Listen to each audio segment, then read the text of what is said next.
Hello? She won't say I do until you tell her what happened on Beyond the Gates today. Now, I ain't Haley, so I ain't trying to come between nobody's marriage, so let me get to it. Joey must have decided that somebody needs to call the circus because he's fixing the clown. And clown he did. So let's slide back over there to their table so we can talk about it. Now, I thought we had done traded enough insults, but evidently we didn't. Joey had to remind Nicole and Carlton that they wasn't better than nobody else because didn't you had got with her, your best friend's wife, before the ink was even dry on the divorce? Now, although no lies had been detected, Joey, you ain't had to say it like that. Then he turns over to Nicole and started talking about politicians having bodies being buried. Nicole jumped up out that chair. She said, I got to go. I mean, it was a low blow. Joey said, I'm about sick of all of y'all running around here talking about what I'm doing when y'all doing the same thing under different names. At least I own mine. And Nessa ain't said a thing through none of it until they got back over to his casino. Then she wanted to say a couple of things. I just want the people to like you, Joey. I just don't want people judging you, Joey. And how I'm going to go out with my friends and we have some fun if you're going to keep on doing stuff like that. Joey said, I don't feel like being fake. And if that don't work for you, then maybe you need to take a step back. She was like, no, Joey, you're the only thing that makes me feel alive.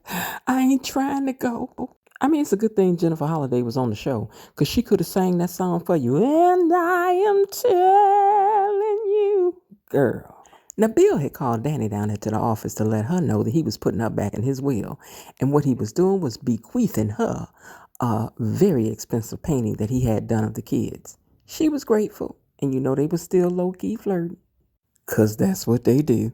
She was touched. But will Haley be touched when she finds out? Now, back at Dr. Nicole, she could not believe that Vanessa sat there and didn't say nothing, and Carlton was talking to her about it. Then she was like, wait a minute, why are you trying to be so understanding? He told her, listen, you can't change people. And Vanessa going through a thing, and by the way, I think you going through a similar thing. She was like, really? Tell me more.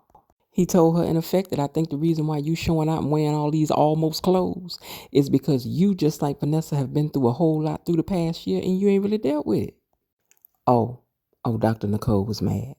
She messed around and told him that he could go. He was like, wait, before I leave, though, what I want you to remember is the intent of what I said to you.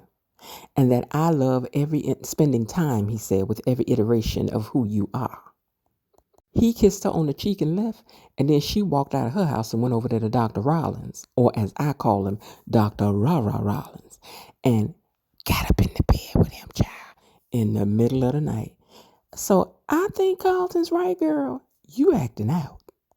Just like Vanessa.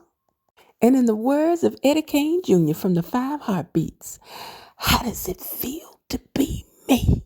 Child, you ain't no better than Nessa. Now, Haley needed to let Randy know that Joey knows.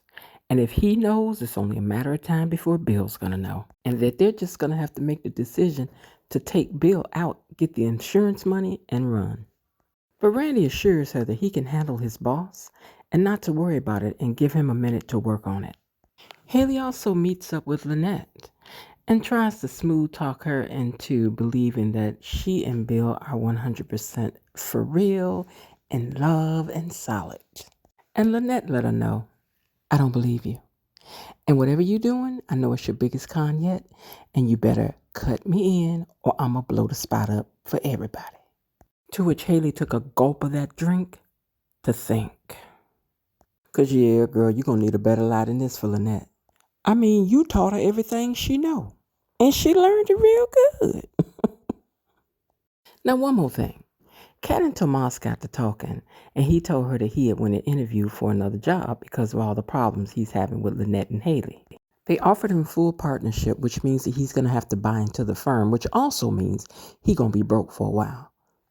So there will be no big gifts and vacations for a while. It's important that he does this on his own. She offers to invest money into him so that he could just do it without worrying. And he's like, did you hear anything I just said to you? She also filled him in on how she got up in Bill's face about Haley. Because yeah, I let him know Haley wasn't worth a doggone and that her and Lynette is probably friends and that watch and see you gonna find out I'm right because my intuitions be right all the time. And Tomas was like, babe, you probably made it worse. But Kat let it be known she ain't about to back down because the girl that messed around there and put her finger over there by her family and she don't play about her family and nobody she loves, so it's up and stuck. Tomas agrees with her. And in the end, he decides that together they gonna figure it out. And I can't wait. Cause Haley, you need to get yours. Cause I don't care what nobody say. Haley need to find out that fat meat is greasy. And what goes around comes around. Twice.